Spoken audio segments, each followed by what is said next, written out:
اگه تازه وارد رابطه شدی و هنوز سر قرار اول نرفتی، این ویدیو مخصوص خودته. توی این برنامه به سراغ 10 اشتباه رایج که در قرار اول اتفاق میفته میریم. مورد دهم از بقیه تخریب کننده تره. بریم سراغ مورد اول. در مورد آینده خیال پردازی نکنید. مردا معمولاً استاد به بازی گرفتن قرار اول هستن، اما خانوما در مقابل استاد خیال پردازی کردن هستن. اگه میبینید که هنوز از قرار سومتون نگذشته و دارید راجع به ازدواج فکر میکنید، بهتره به خودتون یادآور بشید که خیلی تون نرین. جالبه بدونید توی 3 تا 6 ماه اول رابطه شما با اکسیتوسین رابطه رو میگذرونید، همون ماده‌ای که توی شکلات وجود داره.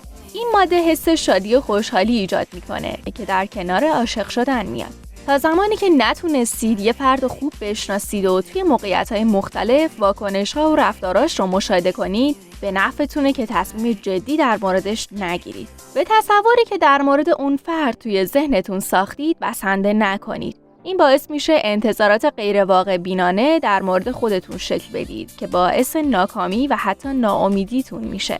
در اولین قرار در مورد سیاست و مسائل سیاسی صحبت نکنید. شاید شما یه فعال اجتماعی باشید یا از علاقه‌مندان خبر یا مسائل سیاسی کشور، اما اینو بدونید که چنین صحبت‌هایی جاش توی قرار عاشقانه نیست. این صحبت‌ها از اون مسائلیه که میتونه خیلی راحت یه قرار رو خراب کنه و طرف مقابل رو هم از شما زده کنه. 3. کارهای روزمره زندگی کسل کننده هستن. از اونا صحبت نکنید. بهتره که این حقیقت رو قبول کنید. بیشتر کارهایی که شما در طول روز انجام میدید اصلاً جالب نیستن. حداقل برای خانومی که هنوز باهاش آشنا نشدید. شاید احساس کنید که فرد بزلگو و شوخ طبعه، اما بازم شوخی شما در مورد دستگاه تهویه محل کارتون براش هیچ جذابیتی نداره. در میون گذاشتن چنین مسائلی نیازمند صمیمیت بالا و آشنایی زیاده. همینطور از صحبت کردن در مورد برنامه‌های تلویزیونی و فیلم‌های سینمایی هم جداً خودداری کنید. قبل از رفتن به سراغ مورد 4، لایک فراموش نشه. 4. در اولین قرار با آمار و ارقام بازی نکنید. خیلی طبیعیه که توی همون روزای اول دوست داشته باشید در مورد سبک زندگی طرف مقابلتون اطلاعات زیادی کسب کنید یا بدونید که چه سرگرمیایی داره. اما توصیه میشه یک سری از سوالات رو به هیچ عنوان مطرح نکنید. مثلا اخیراً با چند نفر قرار گذاشتی؟ اپلیکیشن دوستیابی داری؟ تا الان چند تا گزینه مناسب بهت پیام دادن؟ بهتره جلوی کنجکاوی شدیدتون رو بگیرید و در مورد این مسائل اصلا سوال نپرسید. همه این سوالات مخرب یک رابطه سالم و شاد هستند. توی اولین قرار لطفاً زندگی گذشته و زندگی شخصی فرد مورد علاقتون رو نادیده بگیرید و سعی کنید از رفتار و حرفای خودش شخصیتش رو شناسایی کنید. 5. از روش بیلبورد استفاده کنید. براتون توضیح میدیم. بیشتر مردم در مورد حرفایی که باید توی جلسه اول آشنایی مطرح کنن شک دارن. ولی ما کار رو براتون ساده میکنیم. وقتی میخواید موضوعی رو مطرح کنید و در مورد شک دارید، به این فکر کنید که آیا حاضرید این جمله رو با عکس شما روی بیلبوردی از سطح شهر منتشر کنن؟ اگه پاسختون منفیه، پس یعنی نباید توی جلسه اول این حرف رو به زبون بیارید، چرا که ناخودآگاهتون دوست نداره این طرز فکرتون از همون اول برای طرف مقابلتون رو بشه.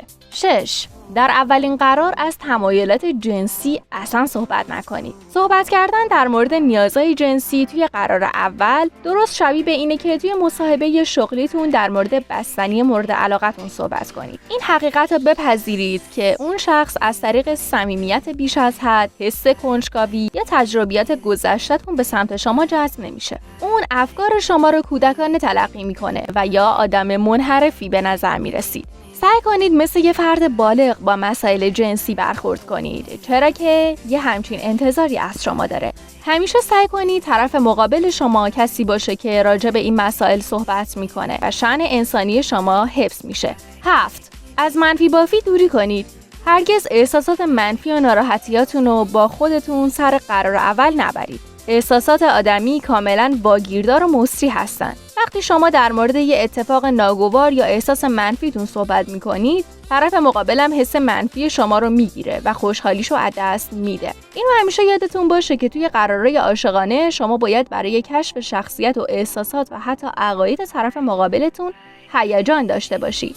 پس از حرفای بی‌ارزش توی یه قرار عاشقانه پرهیز کنید. 8. از خودگذشتگی زیاد برای رابطه نداشته باشید. اگه احساس میکنید که بیشتر از اون چیزی که برای جلب توجه کسی مایه میذارید تو این رابطه خرج میکنید، پس باید بدونید که این از خودگذشتگی بیش از اندازه است. معمولا آدما وقتی اعتماد به نفسشون پایین باشه این رفتار رو دارن. باید انقدر برای خودتون ارزش بذارید که نیازهای شما درست مثل نیازهای طرف مقابلتون مورد احترام قرار بگیره. این یعنی داشتن یه رابطه متعادل. یه رابطه موفق همیشه باید دو طرفه باشه و دو طرف به همون اندازه که دریافت میکنن باید مایه بذارن.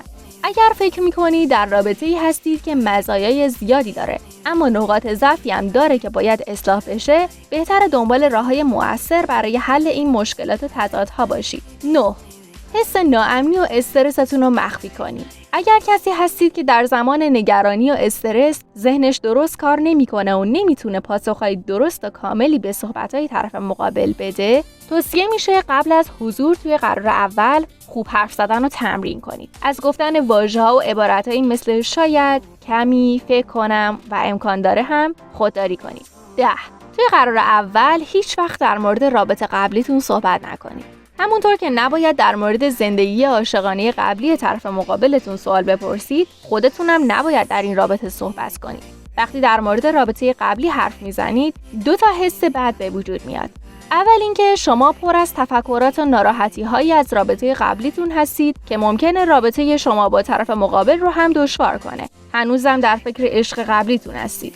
شما باید تمرکز و حواستون رو روی شناخت طرف مقابلتون بذارید. صحبت در مورد رابطه‌های قبلی رو برای زمانی بذارید که کاملا همدیگر رو میشناسید و احساس عمیقی نسبت به هم دارید. به نظر شما چه اشتباهات رایج دیگه‌ای توی قرار اول وجود داره؟ برامون حتما کامنت کنید. اگر این ویدیو رو دوست داشتید برای دوستا و عزیزاتون بفرستید و لایکش کنید و اگه میخواید از ویدیوهای بعدی چنل ما جا نمونید حتما سابسکرایب کنید. تا ویدیوهای بعد میبینمتون.